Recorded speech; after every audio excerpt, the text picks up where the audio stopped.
Hello అండి, welcome to మావి చిగురు స్టోరీస్. శ్రీమతి పొత్తూరి విజయలక్ష్మి గారు రచించిన నాస్టాలజియా పుస్తకం నుండి కొమ్మూరు బామ్మ కౌలు వసూలు. ఈ కథ మీకు నచ్చితే లైక్ చేయటం మర్చిపోకండి. మీకు ఎలా అనిపించిందో కామెంట్ చేసి చెప్పండి. ఈ ఛానల్ని కొత్తగా చూసేవారు మరిన్ని మంచి కథల కోసం సబ్స్క్రైబ్ చేసి బెల్ ఐకాన్ ఆన్ చేయండి. అప్పుడే కొత్త వీడియో పెట్టినా మీ దాకా వస్తుంది. ఇక కథ మొదలు పెడదాం.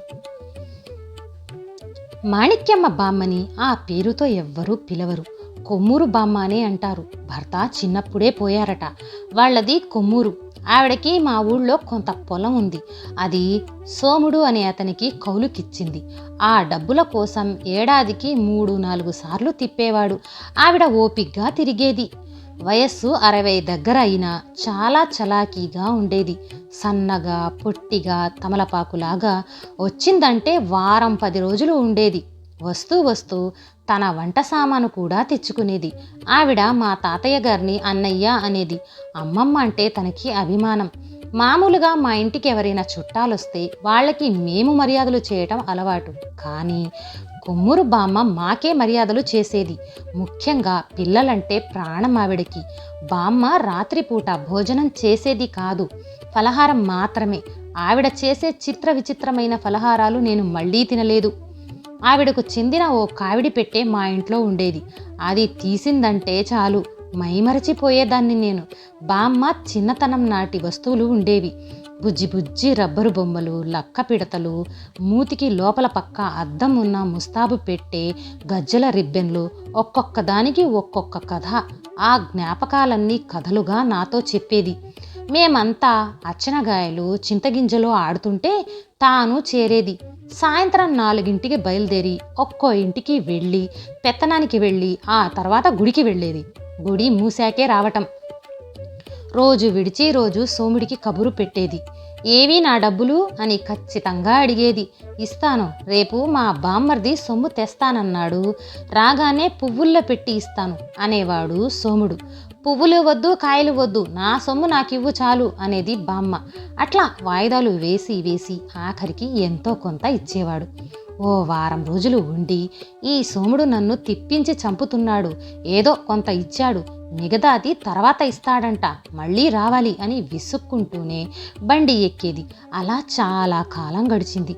తాతయ్య కరణీకం తమ్ముడి కొడుక్కి అప్పగించేశారు. అప్పుడు మా నాన్నగారు వైజాగ్లో ఉండేవారు. తాతయ్య అమ్మమ్మ పూరీ యాత్ర చేయాలని సంకల్పించారు. అన్ని ఏర్పాట్లు చేశారు నాన్నగారు. మాకు ఆశ్చర్యం కలిగిస్తూ వాళ్ళిద్దరితో కొమ్మూరు బామ్మ కూడా వచ్చింది. పూరీ యాత్రకు వెళ్ళొచ్చారు.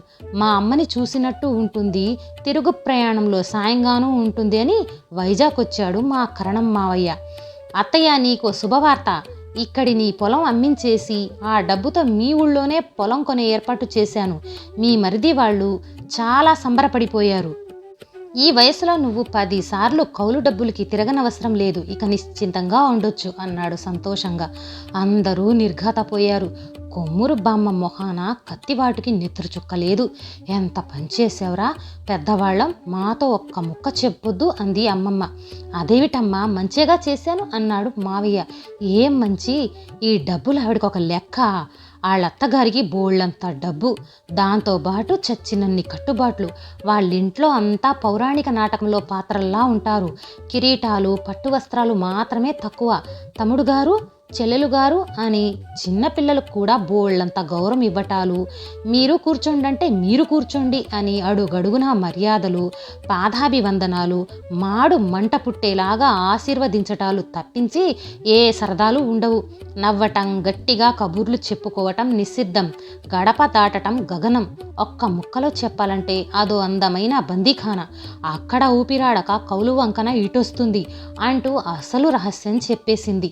మామయ్య మొహం మాడిపోయింది. నేనంత దూరం ఆలోచించలేదు అన్నాడు. అంత దూరం ఆలోచించలేదు సరే, ఎన్నో జటిల సమస్యలు చిటికెలో పరిష్కారం చేసే పెద్దనాన్న ఇంత చిన్న విషయం ఎందుకు పట్టించుకోలేదు అనే సూక్ష్మం కూడా గ్రహించలేకపోయావట్రా అన్నారు తాతయ్య. వాడినేమనకండి, నాకు ఓపిక తగ్గిపోతుంది. జరిగినంత కాలం జరిగింది. ఎల్లకాలం ఒకేలా నడవాలని అనుకోవటం అత్యాసే. అక్కడ నేనేం కష్టాలు పట్టం లేదుగా. ఆట విడిపుగా ఉంటుందని వచ్చేదాన్ని. ఇక అవకాశం లేదు కానీ అసలు రాకుండా ఉండలేను.